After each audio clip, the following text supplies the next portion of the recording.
Autism is a neurological disorder that can dramatically affect a person's ability to communicate and interact with others. It's a lifelong condition, even though many associate it with young children. Many people view autism as a childhood condition, and that once you get to teenagers, they're done. And that's definitely not the case. In fact, there's different challenges that are unique to those periods that we really need to think about. On today's show, we'll look at some of those challenges among teens and young adults with autism and their increased risk for mental health conditions like anxiety and depression due to their social isolation. When you realize, hey, I don't have any friends, that's the mental health risk. That awareness is a risk factor. These social challenges are very pervasive and very impactful. And later, we'll give you an update on the Periscope Project and their involvement in the upcoming National Maternal Mental Health Awareness Week. We're encouraging every healthcare provider that sees pregnant and postpartum women to ask questions about her mental health, because you don't know how somebody's feeling just by looking at them. That's all coming up inside this edition of CTSI Discovery Radio. Welcome to CTSI Discovery Radio. I'm your host, Brian Belmer. CTSI Discovery Radio is brought to you by the Clinical and Translational Science Institute of Southeast Wisconsin. The CTSI is a consortium of researchers, doctors, scientists, and others representing 8 institutions, including the Medical College of Wisconsin, Milwaukee School of Engineering, Marquette University, the University of Wisconsin-Milwaukee, Children's Hospital of Wisconsin, Froedtert Hospital, Blood Center of Wisconsin, and the Zablocki VA Medical Center. The CTSI works collaboratively across all of our member institutions in advancing biomedical research and finding new drugs, treatments, therapeutics, and interventions that are better, faster, and more economical than ever. Our mission is advancing health through research and discovery. Being a teenager or young adult presents many challenges. Today, in addition to the biological changes of adolescence, there's the pressure of coming of age in this fast-paced digital age, where things like social media add a dimension of having virtual relationships and social interactions on top of one's daily face-to-face social interactions with friends and peers. So imagine for a moment being a teen or young adult with autism spectrum disorder, where every day is a challenge to communicate and interact socially with others, especially with people your own age, leading to social isolation and, in many cases, mental health conditions such as anxiety, depression, and in extreme cases, even suicide. Dr. Amy Vaughn Van Hecke is Associate Professor in the Department of Psychology and the Director of the Marquette Autism Clinic at Marquette University. She's done extensive research into autism spectrum disorder and risk factors associated with autism, especially among teens and young adults. We spoke with Dr. Van Hecke recently to learn more about both. We began our conversation by having Dr. Van Hecke explain, in general, what autism spectrum disorder is. Autism spectrum disorder is a developmental condition. It affects your social communication and your interests. So social communication is a challenge, and then you might have unusual interests or intensity of those interests. So it ends up kind of affecting development across the lifespan. It's something that we see present along the way. What was once referred to simply as autism is now autism spectrum disorder. She explains the change. The change to autism spectrum disorder as the only label happened in 2013. The group of psychologists that designed these manuals that give us a range of what diagnoses we can make retooled autism. So it used to be just autism. We also had something called Asperger disorder. We also had something called pervasive developmental disorder. And in 2013, they combined them all under the umbrella of autism spectrum disorder. So you still hear Asperger, you still hear pervasive developmental disorder. Some people, especially with Asperger, really identify with that label. It's just that we're not supposed to be giving it as a new diagnosis anymore. Why was the change deemed necessary? Mostly because there was inaccuracy in how those different labels were applied. So there wasn't good reliability across sites and how they were using those terms. And then we really have come to learn from the research that at the root of this is an issue with social development. As far as what that spectrum looks like, that spectrum could include everyone from your individual who is nonverbal, who may have some self-injury type of behaviors, to someone with very advanced verbal abilities, with average to high IQ, who just has sort of a social impairment that they're struggling with. Dr. Van Hecke adds that while the range is reliable for the diagnosis of autism, for research, it makes it challenging because we have to put in other things into place that will help us know that our individuals in our research are more similar than they are different because it is such a huge range. So is there something physically different in the brain of someone with autism spectrum disorder? The more we studied the brain, it became clear that it really isn't that there's something missing in the brain, that everything you would expect to be there is there, but it's more of an issue of organization in the brain and what we call connectivity. These bundles of brain cells that connect the back of your brain to the front of your brain, that really seems to be something that is challenged in autism. What do these brain connectivity issues result in? The way that plays out in behavior is that when you are socially interacting with someone, you need the coordination of all those different areas of your brain. So to do all that at the same time, I need those areas communicating. So we have more and more coalesced into an idea that it's about long-range connections in the brain. But while people with autism have cognitive deficiencies, conversely, people with autism have many strengths. They can be very detail-oriented and be able to solve puzzles and put things together and understand how things work. And we think that's due to another aspect of their brain development, which is that the short areas, the areas that are close to each other, are more highly connected.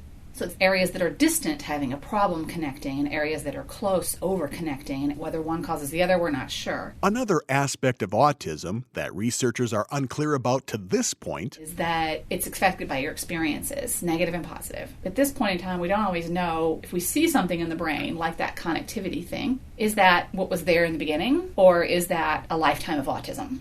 Is it there beginning and it's supported because the brain is set up a little bit differently, or is it something that developed over time? We're not really sure. But, the brain is a plastic organ, so there's always potential for change. Dr. Van Hecke says there are common characteristics of people diagnosed with autism, regardless of where they are on the spectrum. A core area that really transcends IQ and to some degree verbal communication is that social understanding is different. It's not learned naturally as much as in other people. Children pick up on the way you start a conversation, on the way you make a friend. And our individuals on the spectrum seem to need more concrete instruction to do that. And once you have that, they can. It's just that doesn't come naturally. It's not kind of picked up via osmosis. Which puts the onus on people not on the autism spectrum to be more empathetic and understanding of those who are. That core of having challenges in interacting with other people, challenges in communicating with other people, that may not reflect really what the person is thinking or feeling. Part of the problem is like the rest of us, assuming because someone doesn't look at me, they don't like me. Or because someone doesn't approach me to talk with me, they don't want to talk with me. And that may not be the case in autism. It's that physically and emotionally, they haven't been taught how to do that, and they don't know how to do that. So we need to be better at not assuming. It may be that they really do want to communicate with you, but they don't know how. Of course, the question everyone wants answered, especially researchers, what causes autism? The hypothesis now that most people are working on is that it's both a genetic risk. Then we have to look at what happens environmentally. And I think that the idea is really that it's probably a shared mechanism. It might be part genetic and then part environmental. But at this point in time, we really don't understand what the cause might be. Meanwhile, there are things that research shows are not causes, despite common misbeliefs. Number one on that list, vaccines. That's something that we can definitely rule out. We have sunk so much money into studying vaccines. It's just kind of going through this again and again. There's good reason why Dr. Van Hecke and others dismiss research that originally connected vaccines as the cause of autism. The original study that looked at vaccines had this theory that it was mercury in a certain vaccine that led to gastrointestinal problems that then kind of propelled the autism forward. And after that study got out, it was then discovered that the author of that study, Andrew Wakefield, had faked his data, not even real data. And the study was withdrawn, he was disbarred, but the damage was done. And so we have this really strong distrust of vaccines that people really are holding on to. Even today, it's challenging for the research community to debunk any relationship between vaccines and autism spectrum disorder. The real challenge with that is that it got into pop culture via a couple of pop culture advocates, and then it exploded from there. And people worry about the things doctors stick into their babies, which is natural and protective. But vaccines is not the answer. Dr. Van Hecke recognizes another reason so many parents continue believing it. The tricky piece of it is the convergence in time when autism symptoms become very obvious and when kids are given vaccines. Those two things are close in time. So we're talking 2, 2.5, 3 years old where there's tons of vaccines happening. And so I think people associate events close in time as being causal of each other, and that's not the case. How is autism treated? Dr. Van Hecke says that while medications can target some of the symptoms, what so far proves to be most effective are other therapies, treatments, and interventions. Early behavioral treatments, early social emotional treatments. These are things where, as a therapist, one-on-one with a child, working on skill development, working on emotional connection, working on play, working on language. Speech therapy is very effective. Occupational therapy is very effective. So we have what we need. It's just getting families set up. Next, we focused our conversation on teens and young adults with autism spectrum disorder. Because even for average developing young men and women, entering into these life stages presents challenges. Anybody that knows teenagers knows they're a hot mess. I was very curious in brain development and in brain plasticity, and I wanted to look at times in life when that was really possible, when the brain was really malleable. And those times are toddlerhood and adolescence. Those are our key points where the brain is reorganizing itself. Dr. Van Hecke says there's a couple of key things happening with developing teens. First, there's what she refers to as a hormonal cascade. So when you think about a teenager and their behavior, there's a reason why they act like a 2-year-old. They're actually really working hard on setting up their brain to the point of where things are processed in a different area, things are reacted to differently. I mean, it's a very new frontier for the brain. And it's not like it's just an intermediate stage between childhood and adulthood. It's a totally different ballgame that might change then when they're adults. So that hormonal cascade really throws us off. And in addition to biological changes happening in the brains of developing teens, there's that piece that's going on. And at the same time, in adolescence, the other big developmental shift is that typically what people are doing is shifting from relying on families to peers. That's your reference group. That's who you look for help, for support. We more and more rely on our peers and our friends than our families. Now imagine facing these significant biological and social life changes and having autism on top of it. When you're grappling with both of those things, you're grappling with all the hormonal cascade, the brain change, everything else that's adolescence, and the increased demands for you to rely on your peers, and you have autism, it's particularly challenging for you.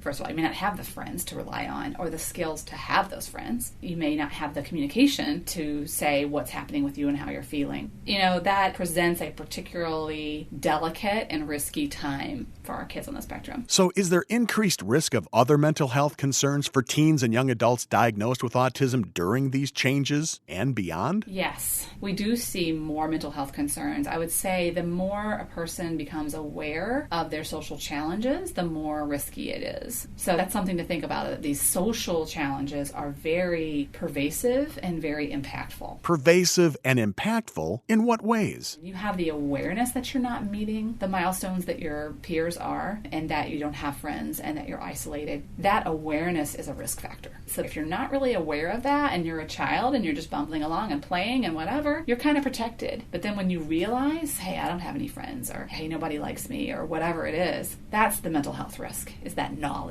Many of them do know that they have challenges. Dr. Van Hecke cites two specific mental health conditions in teens and young adults diagnosed on the autism spectrum: anxiety and depression. First, does research show increased risk for anxiety? Yes. So it's a challenging thing to pick apart. Was it increased anxiety risk that was there all along? Or is this the case of when we get to adolescence, you have a kid that has been bullied their entire life, and they've been ostracized, they have been assaulted, they have been cruelly treated for much of their life. She says in many cases, teens with autism are spared these types of treatment by their peers, only because they're ignored, which is another risk factor. It's not a good thing at all for humans to be ignored. We're meant to be around other people. People who have social relationships live longer. They have better health. If you're very healthy but don't have any friends, your lifespan will still be short.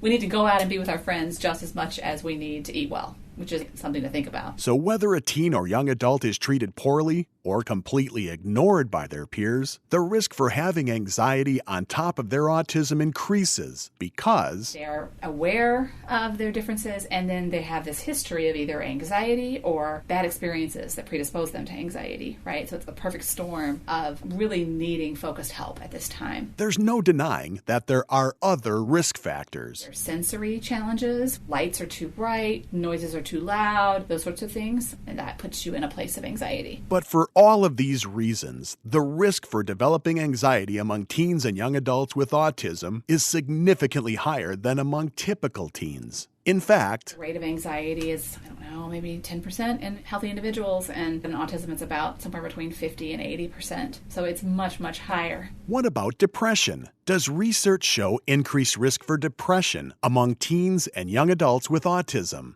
Dr. Van Hecke says yes, but still developing. So I think the research on anxiety has been going for quite some time. The research around depression and suicidality is newer to kind of look at that in autism. How do we act on that? Because all of our treatments for depression and our treatments for anxiety were based on people without autism. So will these treatments be helpful or harmful? We don't know. We're still trying to figure that out. She also says that while research shows these risks to be higher, how much higher is still unclear. I'm not quite sure about the exact rate because the research is still in its infancy, but what is starting to come out is that suicidality, I think they have more research on that, and that seems to be at a much higher risk rate than your typically developing population. As far as social outcomes, when there's anxiety or depression on top of an individual's autism, they're often not positive outcomes. Unfortunately, we don't see people achieving their full potential. They're underemployed. They're often not living independently. Many are not able to complete higher education, even if that's something that they would have been academically qualified for. Underuse of their skill sets and severe isolation continuing. And in fact, I think it gets worse because when you're out of school, it's kind of like a drop off the cliff. We have a lot of young adults that sit and hang out in their parents' basement all day and rarely have contact with other people. And while there are some shared outcomes between anxiety and depression, she says depression can present its own unique challenges. That's what we're finding in autism is that depressed individuals are different from depressed individuals who are not autistic. A lot of our understanding of these mental health concerns comes from our own perception of the other person. So do I, as a clinician or a therapist, perceive that in you? And a lot of our cues are based on things like facial expressions. Well, in autism, facial expressions are different. So you can't rely on these kind of traditional indicators. And that's where we really need to do a lot more research. So what can medical professionals do to mitigate the risk of a teen or young adult with autism from developing anxiety or depression? Dr. Van Hecke says medications aren't always the best solution. I know many people on the spectrum who are taking antidepressants, who are taking antipsychotics. I think it's a mixed bag in terms of what you get and whether it's helpful or effective, and I would hesitate. Instead, she advocates addressing the mental health issues by first addressing the social isolation associated with autism.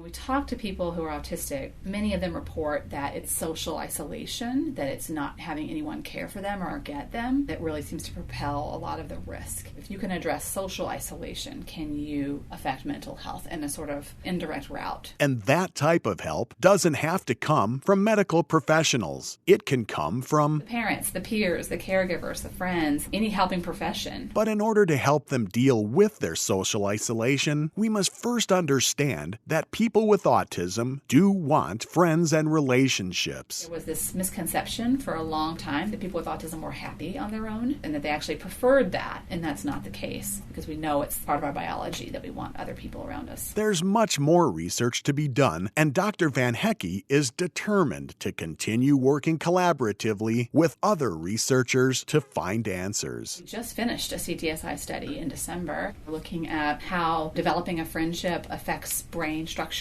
So that will be coming out probably in a year or so. Meanwhile, Dr. Van Hecke has a takeaway about the difference all of us can make in the life of a teen or young adult with autism by being kind, by being empathetic, and by being a friend. It's kind of ironic because I think in the olden days, people talked about people with autism like they didn't have empathy. So I think we need to really think about as a society, like what are we modeling of inclusion and empathy and show that everyone has value and everyone has a place. And for parents of teens and young adults with autism spectrum disorder, there are excellent resources available to you. We have a fantastic autism society in this area. So it's the Autism Society of Southeastern Wisconsin. They really can help people tailor what they might need or can access and help them find that. We're actually pretty resource rich in Wisconsin. That's Dr. Amy Vaughn Van Hecke, Associate Professor, Department of Psychology, and the Director of the Marquette Autism Clinic at Marquette University.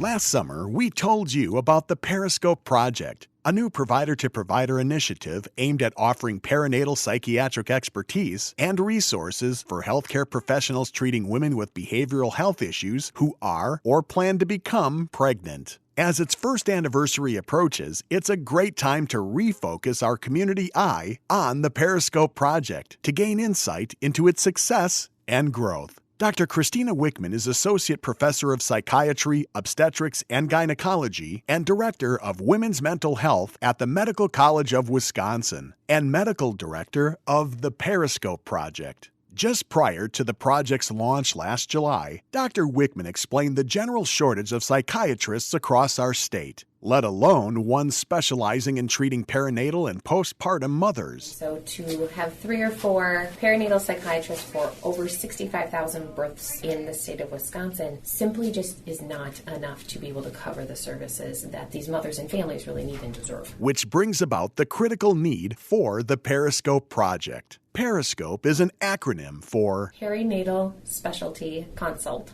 Psychiatry Extension, to extend psychiatry services in this perinatal population. And so the project is filling that gap existing between perinatal psychiatrists and healthcare providers for pregnant women needing perinatal or postpartum treatment. Looking back, how does Dr. Wickman characterize the Periscope Project's first year? It's been incredibly successful. We've enrolled almost 300 providers to date. Our year one goal, so through July of 2018, was for 250 providers, so we've really blown past that goal. And those nearly 300 providers have been seeking counsel on a regular basis. We've had about 30 calls per month. Of the providers who have utilized our service and then completed our survey, 100% of them have been satisfied with the care that they are receiving and said that they are going to utilize that information for future patients as well. Has the growth and success of the Periscope Project so far met Dr. Wickman's expectations? Absolutely. When we went into this program, we were really focused on the greater Milwaukee area, but because implementation has really been so smooth, we very rapidly have decided to expand beyond the greater Milwaukee area and are actively targeting other cities around Wisconsin to be able to provide this service really for any healthcare professional in the state who is caring for a pregnant or postpartum patient. In addition to its initial implementation and participation successes, there's another notable milestone in the first year. Our goal is to get back to providers within that 30-minute time period.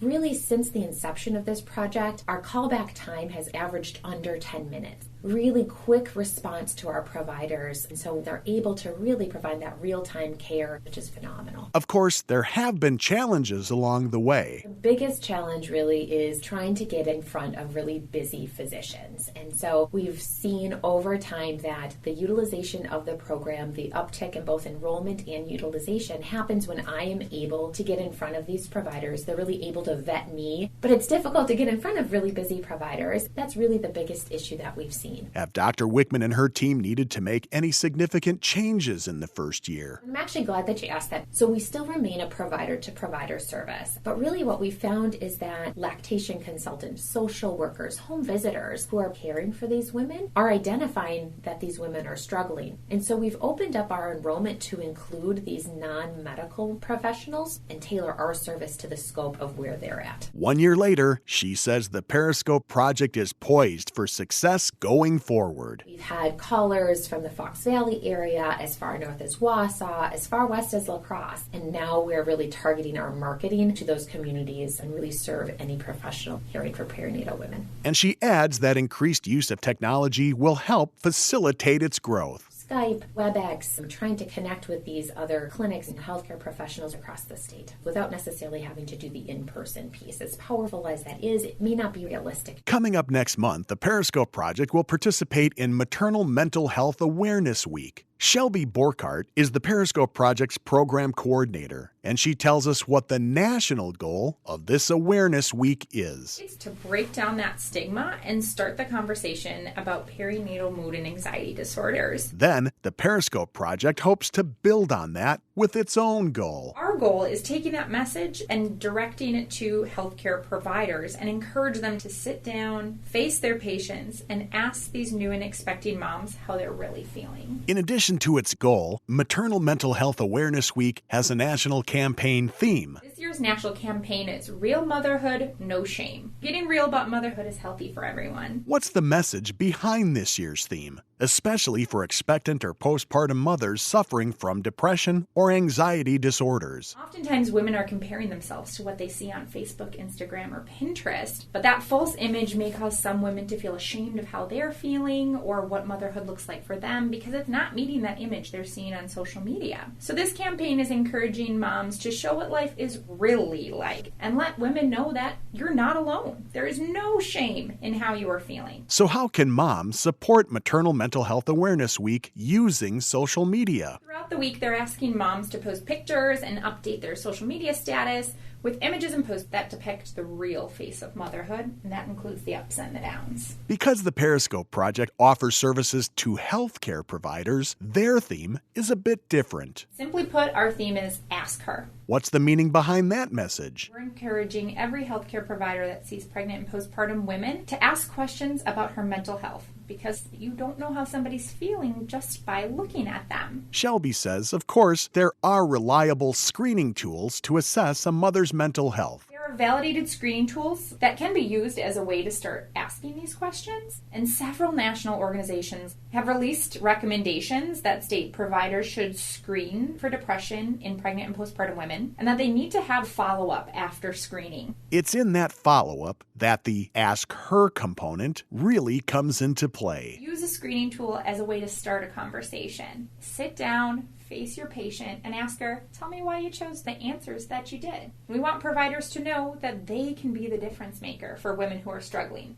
And it all starts by asking her how she's really feeling. Next, Shelby tells us about two national organizations bringing awareness to maternal mental health year-round. First, there's 2020 Mom. 2020 Moms was the California Mental Health Collaborative, and it's evolved into a national organization. And they are a catalyst for the policy. They do a lot of advocating at the state and national levels, and they're always looking for advocacy opportunities. They're really that big umbrella organization. Under that umbrella is an offshoot known as the Blue Dot Project. The Blue Dot campaign all started around one mom who suffered from postpartum depression. She created a simple blue dot with a tiny silver lining around it that recognize you're not alone and there is hope for women. So you can buy these little stickers and stick them wherever so other moms who know about the Blue Dot campaign realize the scope of mental health for moms and be reminded that they're not alone. Finally, Shelby tells us how the Periscope Project is specifically supporting Maternal Mental Health Awareness Week with its own events. We're starting off the week by co-hosting an event with the Women's Mental Health Interest Group here in the Department of Psychiatry at MCW. Katie O'Connor, who's an art therapist, will be presenting to this group of early psychiatrists. And then everybody in the audience is going to have a chance to actually do some art therapy to see for themselves how that applies to pregnant and postpartum women. Dr. Wickman's going to be discussing maternal mental health with the clinic up in Green Bay. And throughout the week, we're going to several clinics in the greater Milwaukee area, dropping off materials and telling them,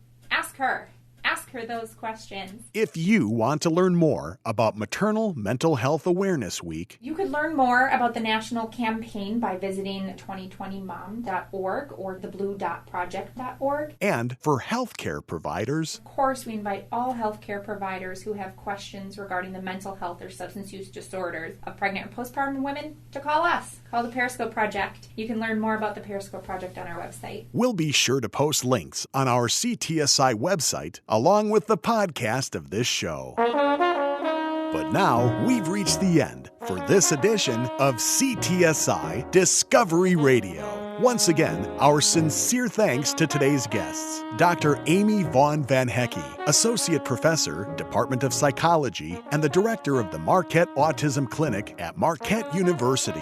Dr. Christina Wickman, Associate Professor of Psychiatry, Obstetrics and Gynecology, and Director of Women's Mental Health at the Medical College of Wisconsin, and Medical Director of the Periscope Project, and Shelby Borkart, Program Coordinator for the Periscope Project. CTSI Discovery Radio airs the third Friday of every month, so make an appointment on your calendar and join us for each episode. On behalf of the Clinical and Translational Science Institute of Southeast Wisconsin and all of our affiliate partners and members, I'm Brian Belmer, wishing you happier, healthier days ahead. For more information about research or to listen to this program online and on demand, please visit the Clinical and Translational Science Institute of Southeast Wisconsin website at ctsi.mcw.edu. CTSI Discovery Radio is written, produced, and hosted by Brian Belmer in collaboration with WMSE Radio. The CTSI and this program are under the direction of Dr. Reza Shakir.